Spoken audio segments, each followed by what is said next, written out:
नमस्कार मंडळी. ग्रहणाच्या दिवशी राहू आणि केतू या पापग्रहांचा प्रभाव वाढतो, ते सक्रिय होतात. चंद्रग्रहण ही खगोलशास्त्रीय घटना असली तरी ज्योतिषशास्त्रात सुद्धा त्याला अनन्यसाधारण असे महत्त्व आहे. त्याचे चांगले वाईट परिणाम हे माणसावर होतात हे सांगितलं गेलेलं आहे. म्हणूनच आपल्याकडे पूर्वीपासून ग्रहण हे पाळलं जातं. हिंदू धर्मानुसार सूर्यग्रहण आणि चंद्रग्रहणाला अशुभ मानलं जातं. असं म्हणतात की जेव्हा ग्रहण लागतं तेव्हा नकारात्मकता वाढते. त्यामुळे या दरम्यान पूजा किंवा कोणतंही शुभ कार्य केलं जात नाही. ग्रहणामध्ये सूतक काळावर विशेष लक्ष दिले जाते. या काळात काही नियमांचे पालन करणे खूप महत्त्वाचे आहे.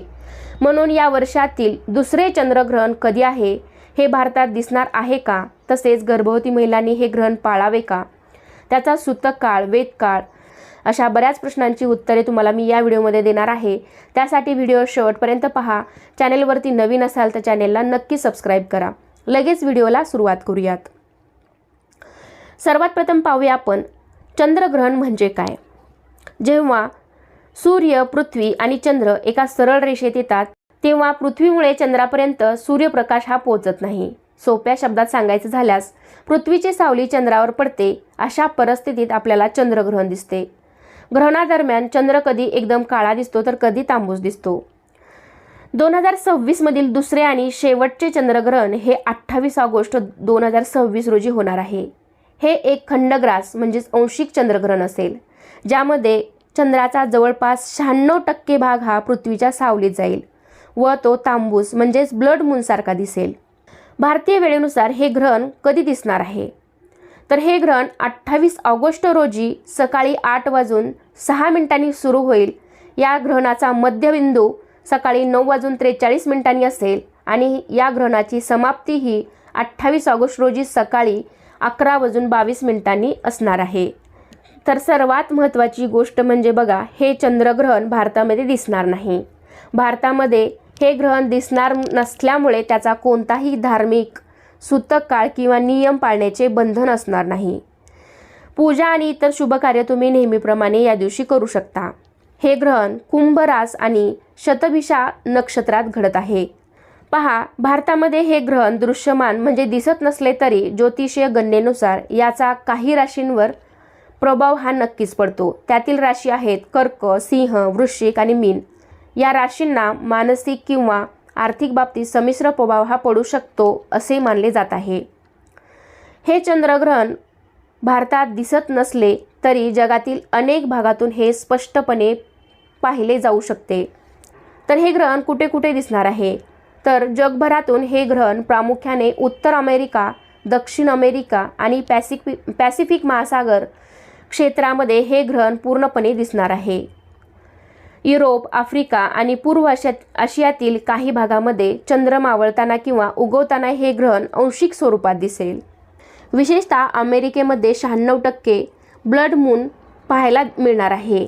सर्वात महत्त्वाची गोष्ट म्हणजे हे चंद्रग्रहण भारतात दिसणार नाही, ज्यामुळे सूतक काळ देखील वैध राहणार नाही. म्हणजे सूतक काळ आपल्याला पाळायचे नाही किंवा नियम पाळायचे नाहीत का, विशेषतः गर्भवती महिलांनी हे ग्रहण पाळायचे की नाही हे सविस्तर पाहूया.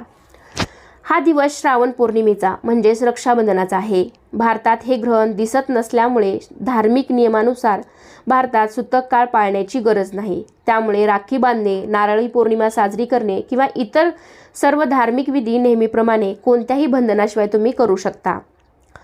परंतु वैदिक ज्योतिषशास्त्रानुसार हे ग्रहण कुंभ राशीत आणि शतभिषा नक्षत्रात होत आहे. भारतात हे दिसत नसले तरी मानसिक व भावनिक पातळीवर काही राशींवर याचा प्रभाव पडू शकतो. जरी सूतक पाळायचे नसले तरी ग्रहणाच्या काळात वातावरणातील ऊर्जा बदलत असते. त्यामुळे ज्योतिषीय उपायांना महत्त्व दिले जाते.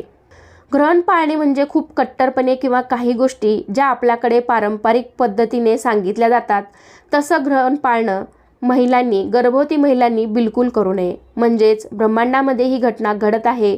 ग्रहण कुठल्याही भागात दिसत असले तरी त्याचे सूक्ष्मकण हे वातावरणामध्ये मिसळलेले असतात. अशावेळी गर्भवती महिला या जास्त सेन्सिटिव्ह झालेल्या असतात. मग अशावेळी या ग्रहण काळात ज्यावेळी ही घटना घडत आहे त्यावेळी नामस्मरण, जप, अनुष्ठान या गोष्टी तुम्ही करू शकता. तसेच हनुमान चालिसा, स्तोत्र, रामचरित्र अशा गोष्टी तुम्ही वाचू शकता, ऐकू शकता. गणपती स्तोत्र असेल, मंत्र, गणपती अथर्व शीर्ष तुम्ही म्हणू शकता, परंतु अगदी जास्त स्ट्रिक्ट हे ग्रहण पाळू नये. विशेषतः गर्भवती महिलांनी जेवण न करणे, पाणी न पिणे या सर्व गोष्टी गर्भवती महिलांनी टाळाव्या. त्यांच्या ज्या नैसर्गिक क्रिया आहेत, म्हणजेच लघवीला जाणे, टॉयलेटला जाणे, पाणी पिणे, जेवण करणे, या सर्व क्रिया त्यांनी रोखून धरू नये. अशा गोष्टी जर तुम्ही रोखून धरल्या तर तुमच्या होणाऱ्या बाळावर आणि तुमच्यावर त्याचा विपरीत परिणाम होऊ शकतो. तर या गोष्टी गर्भवती महिलांनी कटाक्षाने टाळाव्यात. ज्योतिषशास्त्रानुसार गर्भवतीने त्यांच्या आरोग्याची काळजी घ्यायला हवी. मन शांत ठेवावं, कारण ब्रह्मांडामध्ये ही घटना घडत आहे. हे ग्रहण कुठल्या तरी भागात दिसत आहे, त्यामुळे त्याचे सूक्ष्मकण हे वातावरणामध्ये मिसळलेले असतात. त्यामुळे त्यांनी त्यांच्या आरोग्याची काळजी घ्यायला हवी. मैत्रिणींनो, ग्रहणाच्या दिवशी राहू आणि केतू या पाप ग्रहांचा प्रभाव वाढतो. ते सक्रिय होतात. चंद्रग्रहण ही खगोलशास्त्रीय घटना असली तरी ज्योतिषशास्त्रात सुद्धा त्याला अनन्यसाधारण असे महत्त्व आहे. त्याचे चांगले वाईट परिणाम हे माणसावर होतात हे सांगितलं गेलेलं आहे. त्यामुळे या काळात निसर्गात होणाऱ्या बदलांचा मनुष्याच्या शरीरावर परिणाम होत असतो. त्यात गर्भवती स्त्रिया या 2 जीवांचा सांभाळ करत असतात. बाह्य स्थितीत त्यांच्या मनावर त्याचा परिणाम होऊ शकतो. म्हणूनच गर्भवती महिलांनी विशेष काळजी घ्यायला हवी, असं ज्योतिषशास्त्रात सांगितलं गेलं आहे. हिंदू धर्मामध्ये कुंडलीतील ग्रहांच्या हालचालीवर तुमच्या आयुष्यातील काही महत्त्वाच्या गोष्टी घडत असतात. ज्योतिषशास्त्रानुसार सूर्यग्रहण किंवा चंद्रग्रहण दोन्ही ग्रहणं 12 राशींच्या लोकांवर परिणाम करतात. मैत्रिणींनो, धार्मिक दृष्टिकोनातून ग्रहणाची घटना शुभ मानली जात नाही. जर तुम्ही धार्मिक गोष्टीवर विश्वास ठेवत असाल तर तुम्ही त्याचं पालन नक्कीच करू शकता. असं मानलं जातं की ग्रहणाच्या वेळी काही विशेष गोष्टींची काळजी घेतली तर कुटुंबाच्या आणि व्यक्तीच्या जीवनावर वाईट परिणाम होत नाही. धार्मिक मान्यतेनुसार ग्रहणादरम्यान घराबाहेर पडू नये. विशेषतः गरोदर महिलांनी ग्रहण काळात विशेष काळजी घेणं गरजेचं आहे. ज्योतिषशास्त्रानुसार ग्रहण काळात व्यक्तीच्या आजूबाजूच्या प्रत्येक गोष्टीवर परिणाम होतो, ज्याचा व्यक्तीच्या जीवनावर नक्कीच चांगला किंवा वाईट परिणाम होतो. हे टाळण्यासाठी ज्योतिषशास्त्राचे अनेक नियम सांगण्यात आले आहेत. अशा परिस्थितीत गर्भवती महिलांना या काळात काही खास गोष्टींची काळजी घेण्याचा सल्ला दिला जातो. असे मानले जाते की ग्रहण काळात गर्भवती महिलांनी कोणतेही विशेष काम करू नये. असे केल्याने न जन्मलेल्या बाळावर त्याचा वाईट परिणाम होतो. असे कोणते नियम आहेत ज्याचे पालन केल्यामुळे गर्भवती महिलांच्या पोटी येणारे बाळ हे निरोगी जन्माला येईल? तर ते नियम आपण यापुढे जाणून घेऊयात. सर्वात पहिली वस्तू आहे तीक्ष्ण वस्तू. तर गर्भवती महिलांनी ग्रहण काळात चाकू, कात्री, सुया इत्यादी ज्या काही धारदार वस्तू आहेत तर ते वापरणं टाळायचं आहे. असं मानलं जातं की या नियमांचं पालन न केल्यास बाळाच्या कोणत्याही भागाला हानी पोचू शकते. दुसरा नियम असा आहे घराबाहेर पडू नये. गरोदर महिलांनी ग्रहण काळात तयार केलेले अन्न खाऊ नये. असे म्हणतात की जर तुम्ही ते अन्न खाल्ले तर त्यावेळी पडणारे जे काही हानिकारक किरण आहेत तर ते अन्न दूषित करतात. त्यामुळे ग्रहण सुरू होण्याआधी त्या ग्रहणामध्ये तुम्ही तुळशीची पाने टाकू शकता. ग्रहण संपल्यानंतर ते काढून टाका. असे केल्याने ग्रहणानंतरही अन्न शुद्ध राहते. ग्रहणानंतर अंघोळ करणे आवश्यक आहे. ग्रहण संपल्यानंतर गर्भवती महिलेने अंघोळ केलीच पाहिजे, अन्यथा तिच्या बाळाला त्वचेशी संबंधित आजार होऊ शकतात.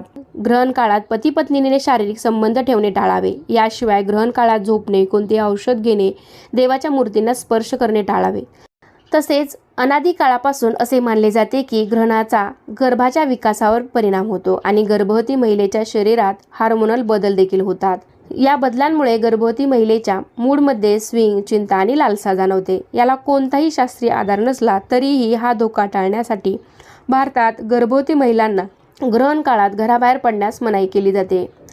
जर तुम्ही धार्मिक गोष्टीवर विश्वास ठेवत असाल तर तुम्ही त्याचं पालन करू शकता. याला कोणताही वैज्ञानिक आधार नाही, परंतु तरीही तुम्ही तुमच्या बाळाला कोणत्याही प्रकारच्या धोक्यापासून वाचवण्यासाठी हे ग्रहणाचे जे काही 3-4 तास आहेत तर ते तुम्ही नक्कीच पाळू शकता. तर मैत्रिणींनो, जी ग्रहणं भारतातून दिसतच नाहीत ती भारतातून पाळायला देखील मान्य नाहीत. म्हणजेच काय तर धार्मिकदृष्ट्या ज्योतिषशास्त्राप्रमाणे देखील या ग्रहणाचं महत्त्व नाही.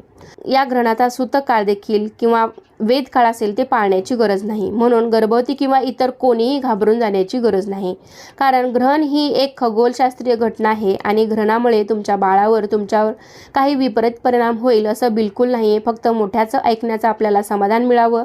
पूर्वापारपासून या सगळ्या चालीरीती आपल्याकडे चालत आलेल्या आहेत आणि ग्रहण काळात असं म्हटलं जातं की धार्मिक कार्य केलं तर त्याचं पुण्यफळ हे जास्त मिळतं, अधिक पटीने मिळतं. त्यामुळे ग्रहण काळात तुम्ही जप, मंत्र, अनुष्ठान या गोष्टी करणं हनुमान चालिसा, दुर्गा सप्तशती पाठ, गणपती अथर्वशीर्ष या सगळ्या गोष्टी तुम्ही करणं महत्त्वाच्या आहेत. यामुळे तुम्हाला मनाची शांती देखील मिळेल आणि मनात थोडीशी जी काही भीती असेल तर ती देखील दूर होईल. तुम्ही गर्भवती असाल तर कुठल्याही ग्रहण अतिशय स्ट्रिक्ट पाळणं गरजेचं नाही. हे ग्रहण पाळावे की नाही ही प्रत्येकाची वैयक्तिक बाब आहे. तरीसुद्धा आपल्या भारतीय संस्कृतीत कोणतेही ग्रहण असले तरी ते पाळले जाते. मोठ्यांनी आपल्यावर तसे संस्कार केले आहेत म्हणून फक्त मोठ्याचं ऐकल्याचं आपल्याला समाधान मिळावं, कुठलीही शंका कुशंका मनात राहू नये यासाठी ग्रहण कालावधीमध्ये तुम्ही धार्मिक पठण, हनुमान चालिसा वगैरे, गणपती अथर्वशीर्ष अशा गोष्टी म्हणू शकता, वाचू शकता, ऐकू शकता. आजचा हा व्हिडिओ इथे संपतोय. आशा करते की आजचा हा व्हिडिओ तुम्हाला आवडला असेल. अजूनही काही तुमच्या शंका असतील तर कमेंट बॉक्समध्ये मला तुम्ही नक्की विचारू शकता. चला तर मग पुन्हा भेटूया अशाच एका छानशा आणि माहितीपूर्ण व्हिडिओमध्ये. तोपर्यंत सर्वांना श्री स्वामी समर्थ.